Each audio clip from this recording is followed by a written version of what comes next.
බව පැවසුවේ කොළඹ මල්පාරේ පිහිටි කාර්යාලයේ පැවති සාකච්ඡාවකදී.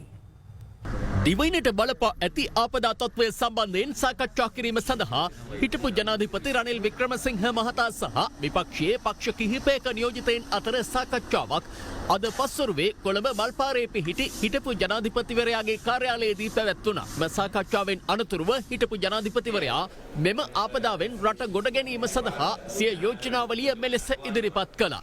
නොවැම්බර් 28 දිනට අදාළව ආපදා කළමනාකාර අඩුපාඩු පිළිබඳ වාර්තා කිරීම සඳහා රජයේ සහ විපක්ෂයේ සමාන සමාජික සංඛ්‍යාවක් සහිත විපක්ෂයේ මන්ත්‍රීවරුගේ ප්‍රධානත්වයෙන් යුත් පාර්ලිමේන්තු තේරීම් කාර්ය සභාවක් වහම පත් කළ යුතුයි.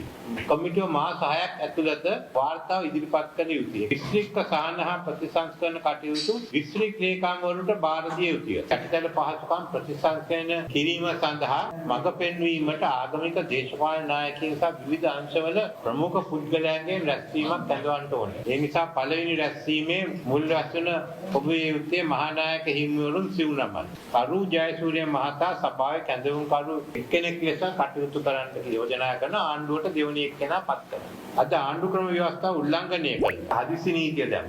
අද කියනවා ජනාධිපති විරුද්ධව කතා කරොත් පොලිසියෙන් අරගන්නවා. අපිට තාම තියෙනවා මූලික අයිතිවාසිකම්. මූලික අයිතිවාසිකම අපි ආරක්ෂා කරන්න ඕනේ. දැන් රජයට තියෙන්නේ ආපදා කළමනාකාර පනතේ බලතල අනුව වැඩ කටයුතු කරන්න.